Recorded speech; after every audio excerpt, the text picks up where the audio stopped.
You're at 5,000 feet. The air is smooth, the sun is setting, and the hum of the engine is the most comforting sound in the world. And then, without warning, the music stops. The silence that follows a total engine failure isn't just quiet, it's heavy. It's a silence that screams at you. In that split second, your life changes. You go from being a pilot to being a glider pilot with a very expensive, very heavy piece of machinery. Now, if you've spent any time in flight school, you know the drill. Pitch for best glide. Pick a field. Check the fuel. Try a restart. Squawk 7700. We've all practiced it 1,000 times until it's muscle memory. And for most of us, the story ends there, with a successful emergency landing in a cornfield, a handshake from the FAA inspector, and a great story to tell at the hangar bar. But there's a dark, uncomfortable statistic that the aviation industry doesn't like to put in its brochures. 3 out of every 4 pilots who experience a real-world total engine failure will never fly again. They don't just take a few weeks off to recover. They don't just wait for the insurance check to buy a new plane. They walk away from the cockpit, hang up their headset, and never look back. You might think it's because they're scared of dying, but that's almost never the real reason. If you want to understand why 75% of pilots quit after the one event they've spent their whole lives training for,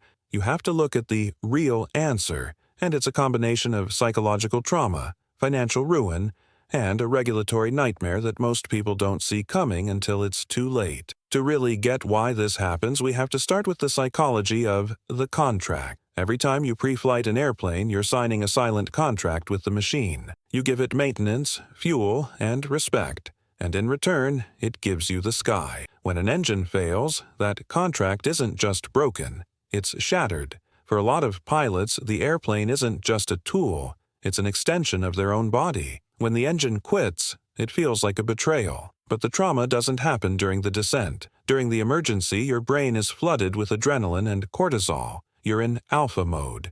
You're doing the work. You're flying the plane all the way to the scene of the accident. The real damage happens 48 hours later, when the adrenaline wears off and the what-if loops start playing in your head. You start thinking about your kids, your spouse, and how close you came to being a headline. Psychologists call this delayed onset risk aversion. It's like a light switch being flipped.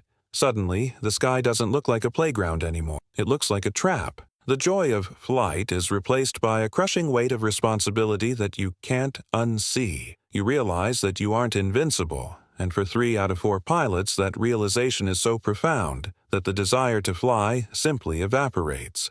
But let's talk about the regulatory meat grinder, because this is where the dream really goes to die. If you land in a field and walk away, you might think you're a hero. The FAA and the NTSB might have a different opinion. The moment you declare an emergency and put a plane down outside of an airport, you are under a microscope. Every maintenance log, every entry in your pilot logbook, and every decision you made in the 3 minutes leading up to that silence is going to be picked apart by people sitting in air-conditioned offices.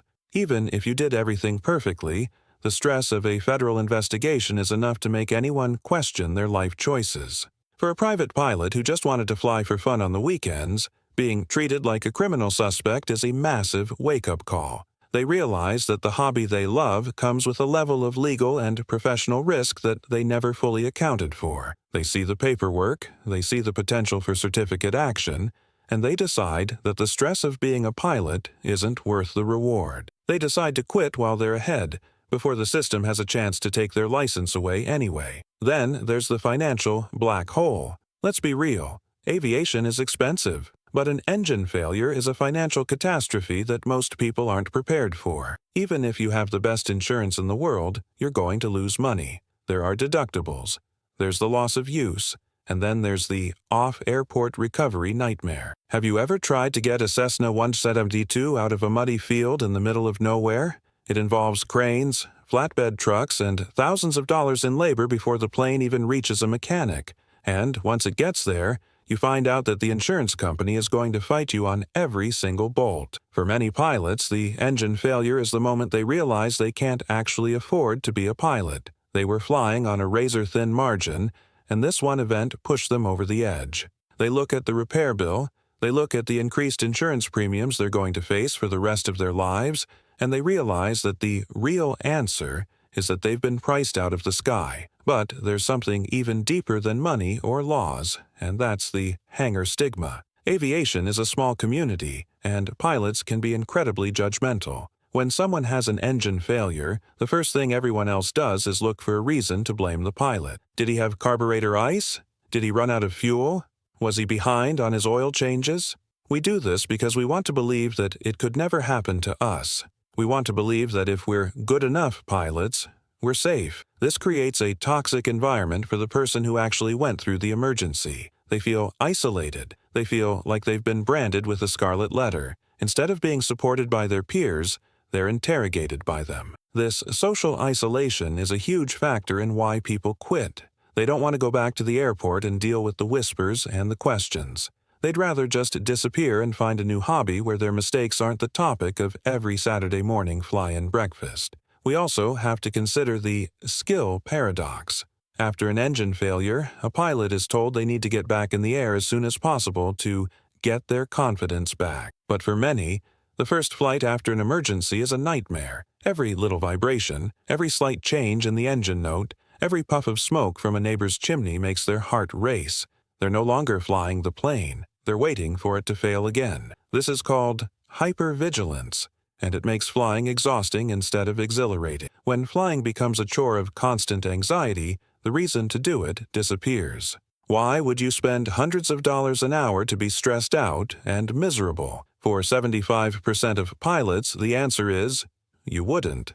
They realize that the magic of flight is gone, replaced by a cold, hard calculation of risk that they no longer want to make. And finally, there's the family factor. This is often the quietest reason, but the most powerful. When you have an engine failure, you aren't the only one who goes through it. Your spouse, your children, and your parents all go through it too. They're the ones who had to wait for the phone call. They're the ones who saw you come home pale and shaking. For many pilots, the pressure from their family to stop flying becomes unbearable. They're told that they've had their one free pass and that they shouldn't push their luck. The guilt of knowing that their hobby almost made their children orphans is a weight that most people can't carry into a cockpit. They quit because they love their family more than they love the sky. And in the end, that's the most real answer of all. The aviation world likes to pretend that we're all Chuck Yeager, that we can just brush off a mechanical failure and jump into the next plane. But the reality is that we're human beings with bank accounts,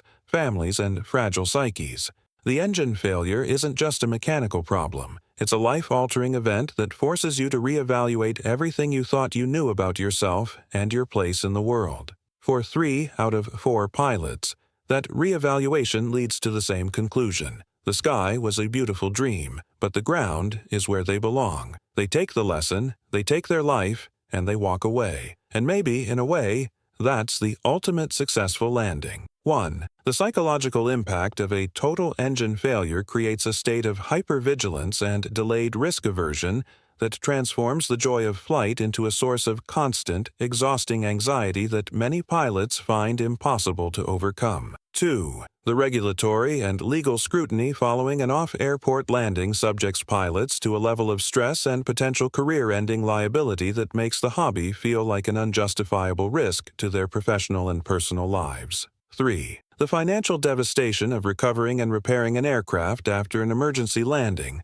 combined with skyrocketing insurance premiums, effectively prices many pilots out of the aviation market permanently. 4. The social stigma and pilot error culture within the aviation community often isolate the survivor, making the return to the local airport environment a source of shame and interrogation rather than support. 5. The overwhelming pressure from family members and the internal guilt of having put loved ones through the trauma of a near-fatal accident creates a moral weight that outweighs the desire to ever return to the cockpit.